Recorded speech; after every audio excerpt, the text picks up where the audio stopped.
Let's combine WebRTC connections and get user media. We'll create two video elements this time. The first one will be called local. It will display the stream that comes directly from our camera. And then we'll duplicate that and call it remote. The remote video element will hold the stream which we stream over the WebRTC connection. Now, again, we need two connection endpoints. We'll call them Alice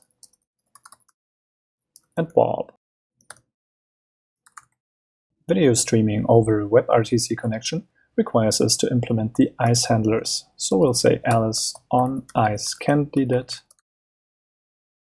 and we'll be given an event.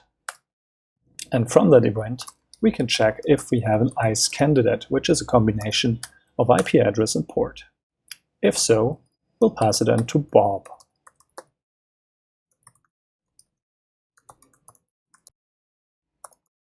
And we'll do the exact same thing for Bob. If he finds an ICE candidate, he passes it on to Alice. Now we can get a video stream from our local camera by saying navigator media devices get user media. We just want a video stream. And then we'll get that stream inside that promise here. And what we'll do is we'll add that stream to Alice's connection. So we'll say Alice add stream with that stream. And then we'll create an RDP offer by saying return Alice create offer. From there, we can continue the four-way handshake that initializes the WebRTC connection. Alice uses that offer to set it as her local description. We're creating an RTC session description object with that offer, and then use that local description of Alice's connection to set Bob's remote description.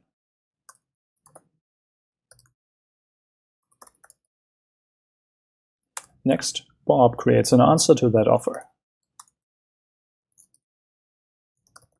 Create answer, which he in turn uses to set his local description. We'll take that answer and say Bob set local description, new RTC session description with that answer. And finally, Alice is going to use Bob's local description to set it as her remote description.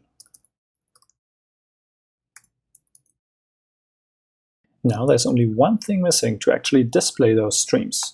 First of all, we'll display the local stream by saying document get element by ID with local source object equals that stream. And to display the remote stream, we can use the ontrack handler on the remote side of the connection. So we'll say Bob ontrack, and we'll pass that a function that gets an event. And in that event, there's a stream, so we'll say document get element by ID with an ID of remote, and set its source object property to the first stream we find. And now, once I refresh that page, we'll see two videos. One displaying the local side of the connection on the left, and one displaying the stream over the WebRTC connection on the right side.